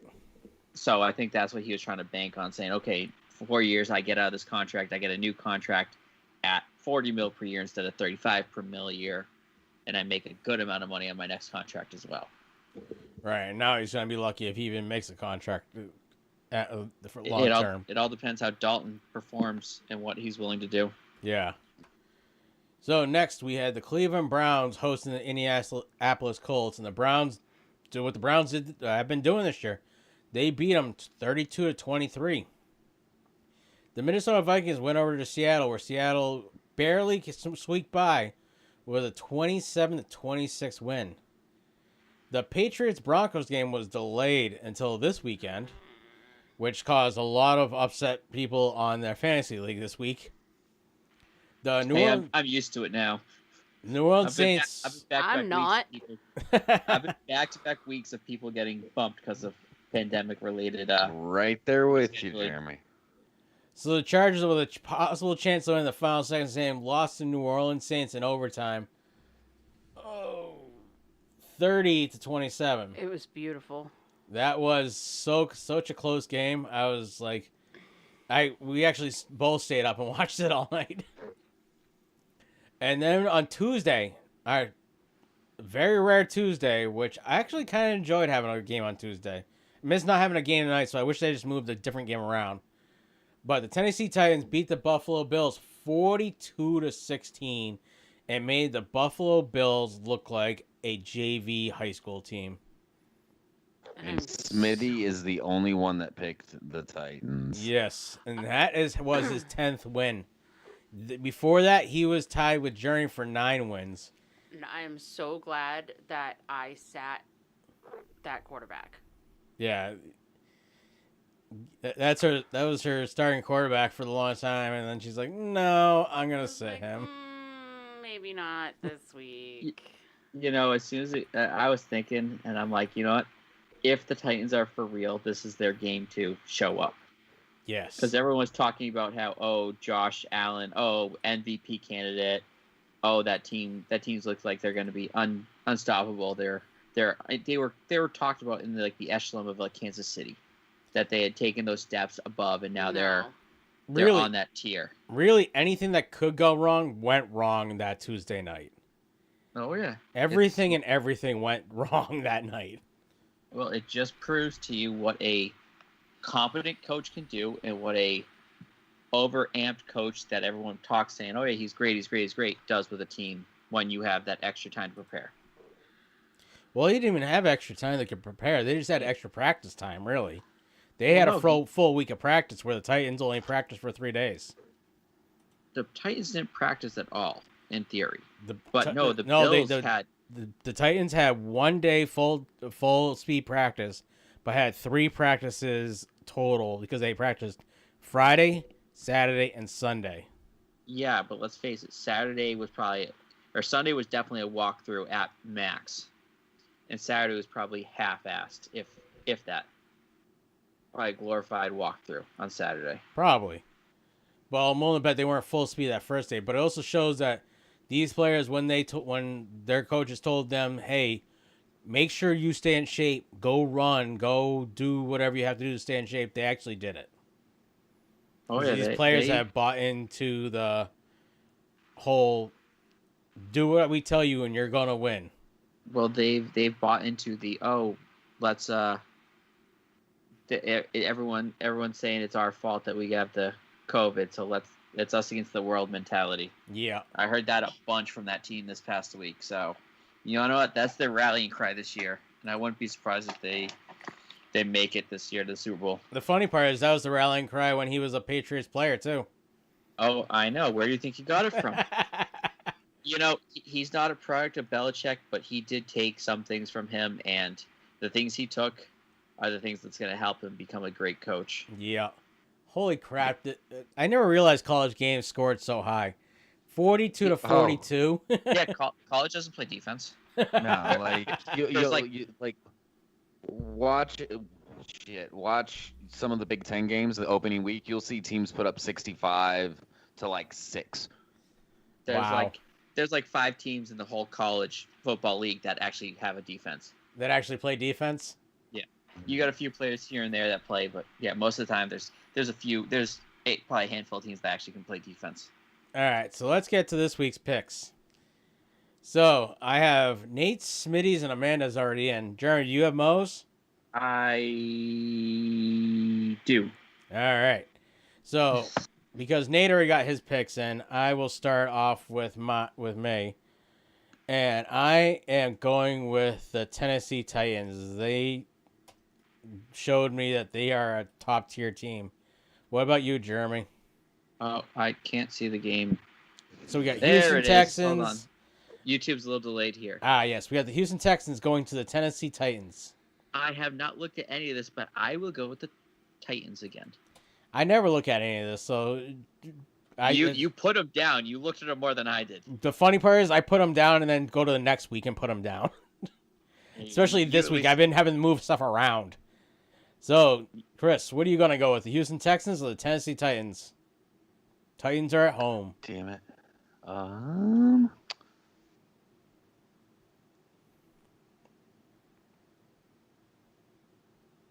Did you freeze again, Chris? Can you guys hear me? I can hear you now. I'm going with the Titans. You're going with the Titans. It froze. Yeah, I was like, I heard, and then that was it. Gail, that was a really long there. Yeah. Who are you going with? I'm going to go with the Titans. Gail's going with the Titans. Jeremy, who's Mo going with? The Texans. The Texans. She's going to be our lone Texans lady. So, Jeremy, you got the first pick this time around. The Baltimore Ravens are going to the Philadelphia Eagles. I want to choose the Eagles just because I want to see Baltimore lose. Yeah. But I can't do it because the fact is Philly is garbage. So I'm going to go with the Ravens. You're going to go with the Ravens. Chris, who are you going to go with? I'm also going with the Ravens. For the exact same reason I said. Well, Smitty went with the Pretty Ravens. much. Gail, are you going to go with Ravens also? Yeah. Who's Mo going with? The Ravens. The Ravens. I feel like this time of year, all our picks kind of start to blend together. There's like one or two here and there that are different. Well, Nate went with the Eagles, but I don't believe in the Eagles as much as he does, so I'm going to go with the Ravens. Chris, you get the first pick on this one. You got the Atlanta Falcons going to the Minnesota Vikings. Hey, that's the wrong name. They're the Atlantic Chokers. Yes, the Atlantic Chokers going to the Vikings. I'm going with the Vikings. They don't have a much better record, but it's still better. Gail, who you going with? I'm going with the Vikings. The Vikings. Who's Mo going with? She's going with the Falcons. The Falcons. She thinks they can actually do it this week? I ain't going with the Vikings this week. Jeremy? I'm going with the Vikings as well. That 0-5 record just kind of hurts them. Well, they just It's the canned fact their coach and that- GM, didn't they? I think so. It's the fact that they suck. So It's the fact. It's the fact that they haven't been right since New England came back and beat them in the Super Bowl. Yes. Ever since 28-3 happened to them, they have not been the same team. The Patriots broke them. That team's been a guard. I mean, even the Rams. That happened to the Rams too. The Rams were supposed to be this Super Bowl contender year after year, and they've been garbage since. This year, they're at least doing halfway decent, but. So, Gail, you have the hardest game to pick, and you pick him first. The Cleveland Browns are going to the Pittsburgh Steelers. That's not a hard game to pick. That is. It's a much harder game to pick than people think. I'm going to go with the Browns. You're going with the Browns. Who's Mo going with, Jeremy? She is going with the Browns. The Browns. Nate went with the Browns. I thought about the Steelers, but I looked at who they've beaten and who the Browns have beaten. I'm going with the Browns. Jeremy, who you going with? I'm going with the Steelers. Steelers. Chris, who you going with? I'm so torn right now. Yeah. I mean, I want the Because Browns. if I pick against the Steelers, my wife's gonna kill me, so I'm just gonna pick the Steelers. It's okay, Chris. We got room for you up here. Nate's house is empty for the next week. I was gonna say we don't. Not in our house. I have a key for Nate's house. It's okay. I have a key for Nate's house too. So my reasoning is the Browns are probably going to be playing without OBJ this week. Oh, really? He got sent home this week. Oh, he yeah. was sick and pending COVID testing. So Yeah. the fact is, if he's that sick to be sent home, I don't think he's going to be playing. He caught the COVID. Who knows at this point? So, Jeremy, Mo has the first pick for the Bengals, Indianapolis Colts. This is an Hold easy on. one. Why? They both suck. Exactly. Colts slightly less than the Bengals. She is picking the Colts. I am going with the Colts. Jeremy, who you going with? I'm going to go with the Bengals. You're going to go with the Bengals to get one of their few wins. Get their second win of the season. Chris, who you going to go with? I'm gonna go with the Bungles. The Bungles. And Gail, who you going with? I just can't do it. You gonna lose this game for being mad at your brother? Yep. So you going with the Bengals? Yep. Well, no, see, Smitty picked the Colts, so we're good. Yeah. Okay. I don't know. Smitty had a good record last week, so he might be turning himself around. Even a broken clock is right twice a day. So next we have the Detroit Lions going to the Jacksonville Jaguars. Oh, that's garbage on garbage. Yeah, I have the first pick. That's just a big dumpster fire. I'm gonna go with the Jaguars. I don't think the Lions are gonna do anything this year. I think they're going for broke for last. Jeremy. This is a hard one. This is harder than I thought it would be. Yeah. Who have either of them played this year? Detroit Lions and Jaguars. Neither one of them played great teams, but they haven't. Jaguars have, I think, one win. And so does the Lions. Yeah. Who did they beat? That's what I'm trying to figure out. Who did these teams beat? I don't remember. Do it, Jeremy. I know you want to. Come on, flip the coin. Flip the coin, Jeremy. I know who he wants to pull the trigger on because it's who I'm gonna pull the trigger on.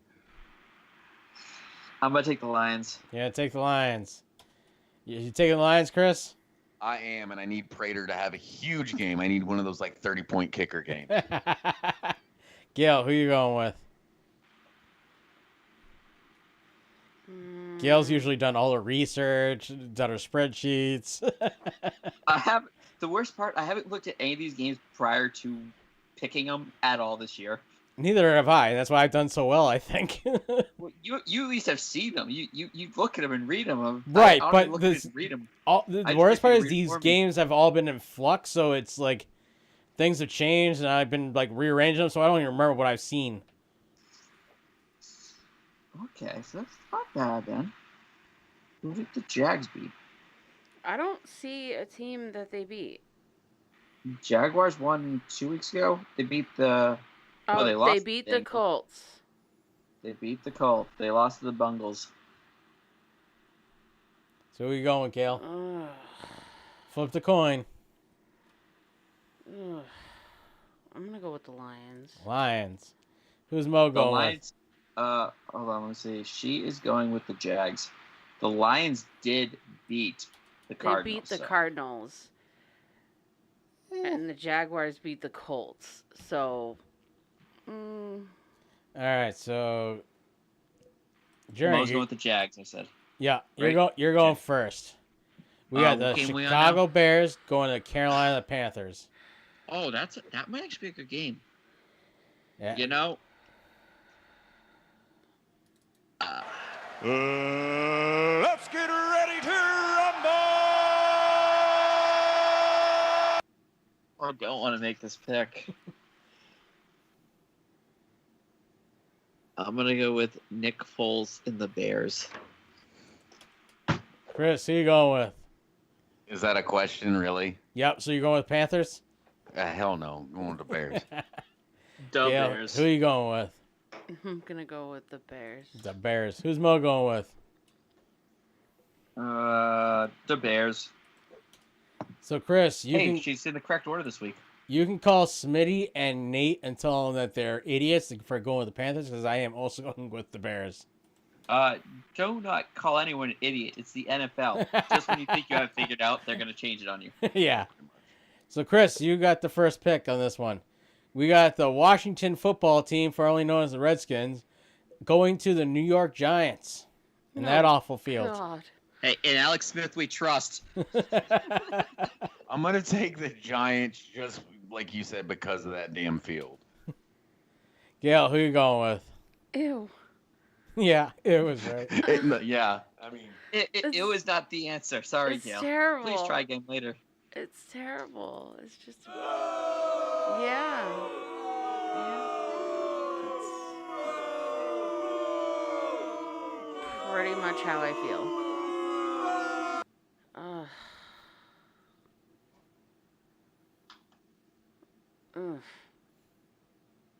I mean, the Giants can't lose all their games, can they?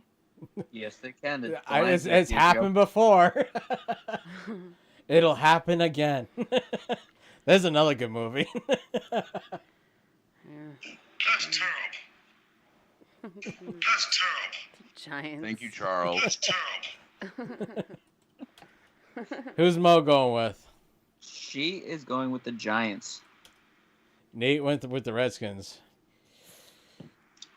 You know what? I think this is going to give the Redskins, or the Washington football team, their second win and only second win of the season. Jeremy, who are you going with? I'm going with the football team, and Alex Smith we trust. The football team. The football team. Gail, you get the first pick. I don't wanna. The Denver Broncos are going to the New England Patriots. This is a makeup already- game from last week. It was moved. Yeah, I already picked this one. So Cam and Gilmore are back. Gilmore are back. And well, the three. I think Rivers is the only one still not back yet. Yeah, so I'm going with the Patriots. So who's Mo going with, Jeremy? I'm gonna say she's going with the Pats. I am also going with the Pats this week.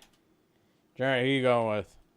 I don't know who plays on Denver anymore, but I 'Cause know they're the that GM's good. garbage. And I'm gonna go in Cam we trust. Chris, are we going to go Pats across the board? Come on, Belichick somehow convinced his players to revolt against the league enough to delay the game a week so he can get a starting quarterback back. I honestly can't see the Patriots losing, so I'll go with the Pats. I just need their defense to not show up when Judy or Noah Fant catch the ball. I'm good. So we might give you one touchdown between the two of them. Jeremy, this was a changed game. Originally, the Dolphins weren't supposed to be playing the Jets this week, but the Los Angeles Chargers bye week got moved to this week. So the New York Jets are going to Miami. Who is Mo taking? Oh, who is? You were asking me like I'm the one making the first pick here. Yeah. She is picking the Dolphins. The Dolphinics. The Dolphinics. I am also going with the Dolphins this week. This might be the only time the Dolphins sweep. Yes. Because, Jeremy, are you going with the Dolphins? Fist magic, here we go. Chris, are you going with the Dolphins? Yep. Laces out. Laces out, Dan. Wait, what? Did you guys see on Tuesday night, or was it Oh, Tuesday or where Monday the night? laces were in? Yes. Oh my God, As soon as yes. you do it, I'd say laces out 10, and Maureen just looks at me, and I'm like, what? The commentators even made the comment. They're They like, Yeah. I did. wonder if Ace Ventura Hold has on. something to say about that. Did she not know the reference, Jeremy? She didn't know the reference, and I'm like, wait, what? You need a divorce her now. That's it. That's it. The divorce is coming. Yep. It's over. What reason for divorce? Not understanding laces out, Dan. No, I explained it to her. She goes, I don't think she's ever actually seen Ace Ventura. Oh, make her watch Einhorn. it. Make her sit down and watch it. Because I have both of them It's on Einhorn. there. Einhorn is Finkel. Einhorn is Finkel. Finkel is iron. Einhorn is Finkel. Finkel is iron. Oh.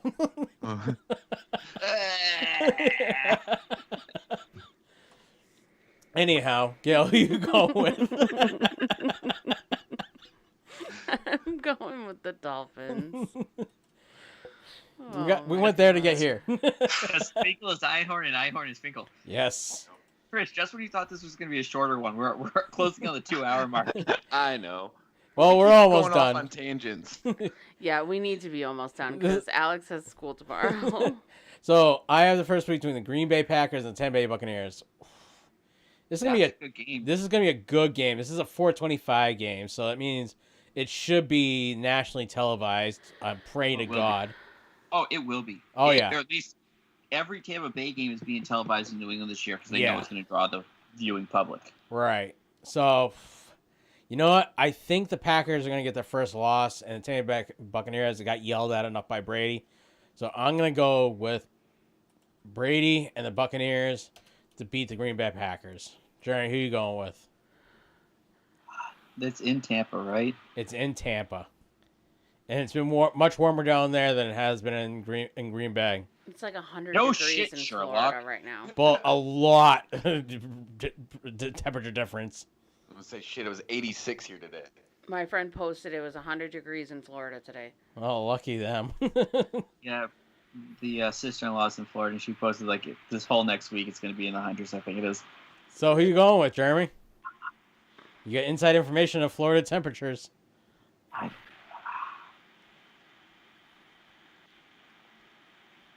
going with Tampa Bay. You're going with Tampa Bay. It just hurts to say. Chris, who you going with? I hate the Packers, but I hate Tom Brady more, so I'm taking the Packers. It's not about who you hate and who you don't hate. So Chris, we went over this last year with Nate and Smitty. You can't pick with your heart. Yes. I realize that, but this is like a 50-50 toss-up. It really is. On those ones, I'm like, I'm going to go with who I don't like more. Smitty is also going with the Packers lose their only game of the season. Ew. So, Gail, who you going with? I was going to take the Packers, but now I think I'm going to go with Tampa Bay. Well, Smitty went with Tampa Bay, not the Packers. Oh, well, what the No, fuck? too late for that. You lied to me. No, they said that Green Bay was going to have their first loss and only loss of the season. Gail, you have to listen to him. He doesn't talk straight. He talks circles. I know. That's the Well, then idea. open If I confuse your ears out everybody. and listen, will you? Damn it. She hasn't listened to me in years. It's she never been listened to you. 7 years. It's like Mo, Jeremy. She doesn't actually listen. She just says, okay. Speaking of Mo, what's her pick for this game? She is taking the Bucks. The Bucks. And there are contractions. So next... Wait, are we going to have a podcast of a live delivery on a podcast? No, they're not close enough together. Oh. They're close enough to be... Annoying. Yes. Yep. So, Jeremy, you have the next pick. The Los Angeles Rams are going to the San Francisco 49ers. I'm going to take the Rams. The Rams. Chris, who you going with? I'm also going to take the Rams. Yep. Smitty took the Rams, just so you know. Gail, who you going with? The Rams. The Rams. Who's Mo going with? The Rams. The Rams. I saw what happened to the 49ers last week. I mean, they lost to the Dolphins. They lost to the Dolphins. Exactly. They had a bunch of people hurt and still. It wasn't even close. Yeah. They still have a bunch of people hurt. Nobody's really come back, and Garoppolo didn't look right. I'm going to go with the Rams this week. The Rams across the board. Chris, you get the first pick. The Kansas City Chiefs are going to the Buffalo Bills. I still think the Chiefs pull it out. The Bills aren't bad, but I don't think they have anything for the Chiefs. And coming off that loss, I think Mahomes is pissed. And it was also this was supposed to be the game for tonight, which was changed to Monday at 5 p.m. So it should be an interesting difference. Jeremy, Gail, What? who you going with? Wait, who are you asking? What just happened? It was like... I was looking at all the names. I'm like, oh, geez, I'm you lost. sound like Mom trying to say one of the grandkids' names. It says every other name before she finally gets to what name she wants. Right. Yeah. I almost went through all of them to get there. Yeah, who you going with? I'm gonna go with Kansas City. Who is Mo going with, Jeremy? He is going with the Bills. The Bills. After that loss, the Bills are going to be looking to get right against a good team. Kansas City's been playing like crap last couple of weeks. And then they lost brutally. Oh, this is a hard one. I'm going to go against Smitty and go with the Bills. Jeremy, who you going with?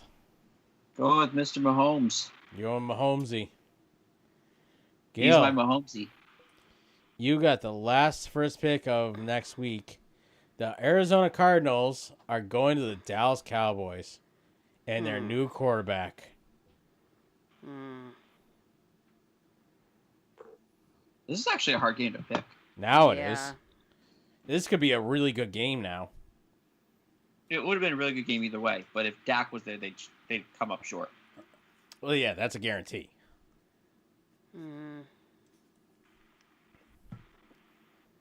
I feel like Dalton has something to prove. You think the Red Rocket has a lot to prove? I'm gonna go with Dallas. You're gonna go with Dallas. Jeremy, who's Mo going with? She's going with them boys. Them boys. Oh, this is a tough one. You know what? I'm going to trust in the Red Rocket and think he's going to beat the Cardinals. Even though last week, if Dak was still there, I would have gone with the Cardinals. I'm going to go with them boys this week. Jeremy, who you going with? This is the annoying game. Yes. Arizona's a better team than they've shown the past few weeks, but for some reason they can't get out of their own dumb way. I mean, they beat the Jets last week. Yeah, it's a nothing game. They might as well have played a freshman team from New England anywhere. They lost to the Panthers. I'm going to take the Cowboys. A 5-ounce bird could not carry a 1-pound coconut. Chris, who you going with? I think that offense looks a lot different with Andy Dalton there, and you'll see a lot more outside passing. So I'm going to go with the Cowboys. So, as long as everything goes as planned this weekend, we have the Philadelphia Eagles hosting the New York Giants next Thursday. I have the first pick on this. Oh, no, because Mo has the first pick on this one because we ended with Gale. I have no answer right now. That's Eagles versus Giants? Eagles versus Giants next Thursday night. Is it Eagles at Giants? Giants at Eagles. Well, while we're waiting for Mo, I'll make my pick. This is trash with trash at trash. I'm going to go with the trash picking Philadelphia Phenomenons and the Eagles. Jerry, who you going with? I'm going to go with the Giants. The Giants. Chris, who you going with? I have no idea what the hell you were just talking about, but I'm going to go with the Eagles. It's an old movie with who's the guy from Who's the Boss? Tony Danza? Yes, Tony Danza. No, that's not Tony Danza. It is. It was Tony Danza who actually is the trash-picking, field goal-kicking Philadelphia Phenomenon. I know that for a fact. It is Tony Danza. Yeah. Oh, that's right. I was thinking that it's a Disney movie. Yeah, I was thinking of the other movie about the Eagles. Oh, Invincible, Wahlberg. Yeah, Wahlberg. Wahlberg. That was another old movie. Gail, who you going with?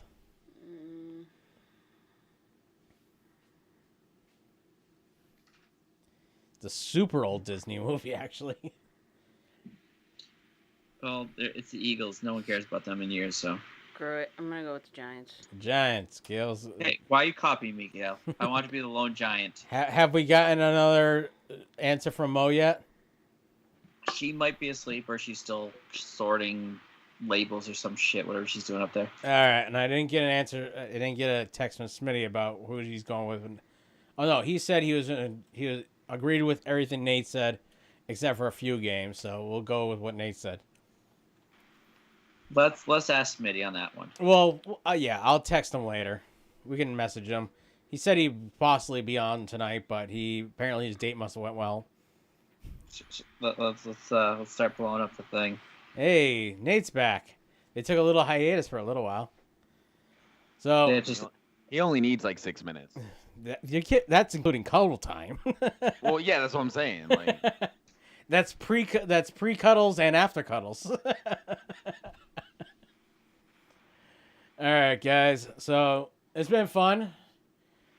Next week, I'm not sure if Nate will be done with his vacation or not, but he said he needed a break from everything. So yeah, Nate doesn't like us anymore. Is that what you're saying? Nate is saying he is taking Smitty is taking the Eagles. So not on Thursday. Huh? I don't understand it, Nate. What are you talking about? Did he just say Chiefs? He did. I don't know what Nate's even talking about. No, Smitty just commented back Chiefs, thinking that it was tonight's game. Next Thursday is Giants at Eagles. Yes. Well, it's not in the YouTube feed because I don't see Smitty's. No, it's on the group chat. Our Facebook chat. Yeah, our Facebook group chat, the thick and thin one. Thursdays are 45 minutes at least. Is that after you drank with us the whole night podcasting, Nate? Takes you 35 to get up the stairs at least. It is after he's been drinking. Takes him 35 to 40 minutes to shut everything down and walk up the steps. Yes. He was pretty quick about that response on that one. Well, that's because he probably hasn't been drinking yet.